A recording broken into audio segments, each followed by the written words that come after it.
Hi, I'm here today with insolvency practitioner Philip Beck in his Cambridge offices. First of all, thanks Philip for inviting me down today. Can you start by talking about your background and how you became an insolvency practitioner?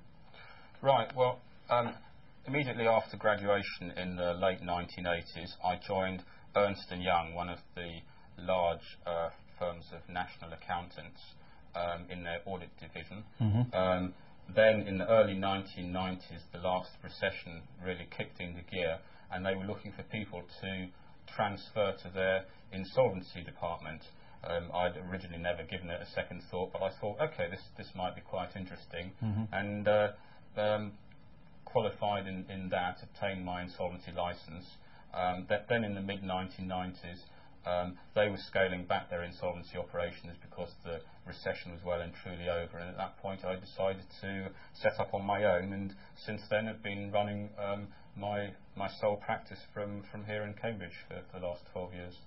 Good. And are most of your sort of clients local to Cambridge, or do you operate on a sort of nationwide basis? I operate on a nationwide basis. I take clients throughout England, Wales or Northern Ireland. I don't take jobs on in Scotland because the law is different there. Yeah. And what about, how do you come across your clients, or how do your clients come across you? Is it via your website? Or? Yeah, it's almost all my clients come through my website. And how did you first come across iva.co.uk? Well, I found it when I was checking my own position in the rankings for IVA and Google, and it was top of the list. So I thought, okay, I'll have a look at this website. And the mix of your business, is it more corporate compared to personal, or is it a fair split? These days, it's almost all personal insolvency. That's what I'm looking for. I do take on corporate cases, but I don't really advertise myself as such. It's just, if they phone me out of the blue, then yes, I'll take it. Yeah, okay. And how many inquiries will you typically get in a week or a month? I reckon I get 5 to 10 inquiries a week. A lot of people are just looking for general advice, dipping their toes in the water, or they're phoning up several different companies and picking the one that they think will deal best with them in their circumstances. Okay. And how are you finding the general insolvency market at the moment? It's fairly busy. There's a lot of insolvency around. I assume it's going to get worse, but you can never tell. The credit crunch is far from over, and with interest rates going up, mortgage rates increasing, I think it's still going to get worse. Because I mean, you've been an insolvency practitioner for now over 10 years. Yes. And have you seen many changes? Have you seen it become progressively busier? 10 years ago, there were far fewer personal insolvency cases. IVAs were not very well known about, and bankruptcy still had a big stigma attached to it. People put a lot more effort into that time to avoid getting into insolvent situations.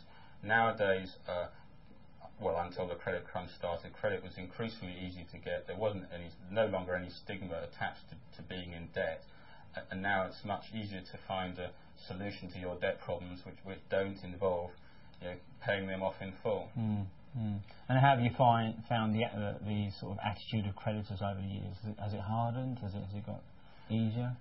I think in terms of IVAs, I think it's hardened. Up until a year or two ago, creditors generally took the view that if this guy doesn't do an IVA, he'll go bankrupt, therefore we'll support the IVA and hope to get a better return. Now creditors are looking to their bottom line, and they don't necessarily believe that if the IVA is rejected that the debtor will go bankrupt. Instead, he might want to go for a debt management plan which involves paying everybody off over an extended period of time. So I have seen in the last year or two that there has been a hardening of attitude, so you have to put forward a proposal which creditors will be happy with, rather than what may have been acceptable in the past. And do you find you get many rejections, sort of as a proportion? I don't get many rejections. My success rate tends to be around 90%, mainly because I will reject a case at the outset if I don't think the client is suitable for an IVA, because if I put a lot of work into putting his IVA forward and it gets rejected, I myself have lost out from all that time. Yes. So I'll do a lot of investigation with a particular client before I say to him, okay, I think the creditors would accept this deal, and then we'll go ahead with it. And do you get frustrated when you put forward a proposal and then the creditors do reject it? You know, might be because it hasn't met the hurdle rate or various criteria. I do get frustrated occasionally when creditors reject it. If they reject it for reasons which I consider to be unreasonable. I don't have a problem with hurdle rates as such. It's something you have to live with, and if a client comes up to you and says, I want to try and do an IVA, and you know it's not going to meet the hurdle rate, you simply have to say we can't do this rather than try and fight the hurdle rate. What about a new protocol? Have you found that difficult to support, or do you find that's relatively straightforward? I'm in favour of the new protocol because it standardises things across the industry. The actual implementation of the protocol in terms of paperwork can be a bit tedious. However, I'm trying to support the new protocol by amending my existing paperwork rather than coming up with a new set of paperwork which matches word for word the protocol as put forward. A lot of posts that we receive on the forum are regarding the allowances in terms of expenditure, which creditors tend to go by the CCCS guidelines. Yeah. How do you find those? Well, in general terms, the CCS guidelines are perfectly fair and reasonable. However, they don't take account of particular circumstances. For any particular client, that there can be various different reasons as to why their personal expenditure should diverge from what the guidelines say. And as long as in your proposal you explain why this particular item of expenditure has to diverge from what it says in the guidelines, then I think creditors are receptive to those and will consider what your proposal says. Okay. And the simple IVA should hopefully be launching later this year.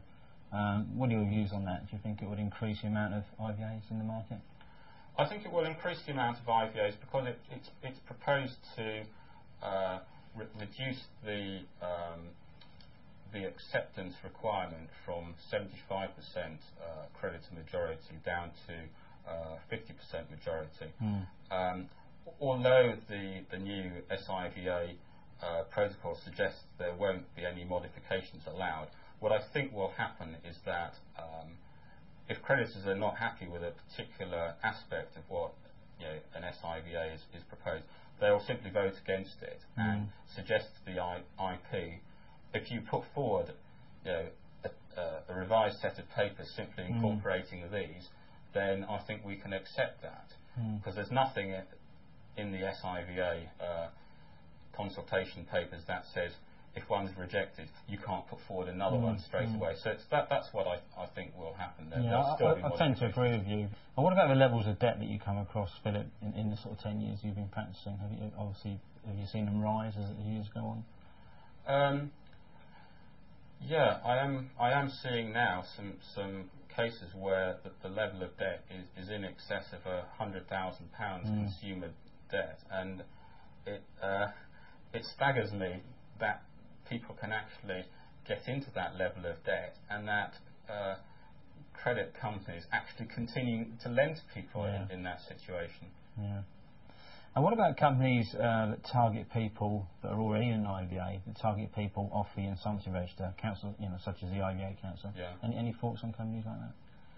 I don't have any particular problem with them, so long as they don't say anything that is in itself misleading. I mean, they do tend to claim that clients have been missold their IVAs, which I object to in a way, because all insolvency practitioners are regulated and have to give best advice and explain the various options to their clients. Yeah. And their clients at the outset will have chosen the IVA route, even though bankruptcy is in most cases cheaper and lasts for less time. And then finally, Philip, what advice would you give to people watching this interview who find themselves with unmanageable debt?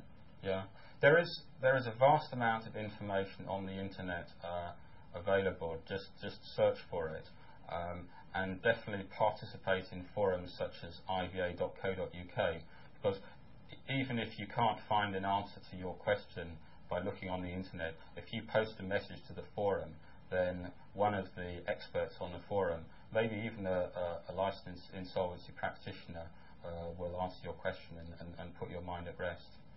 Great. Right, well, thank you for today. Thanks so Okay. much for inviting me down. You. And also congratulations on the new arrival of your first child, which I believe just 5 days old. Yes, thank you very much. Very busy time for you. Thank you.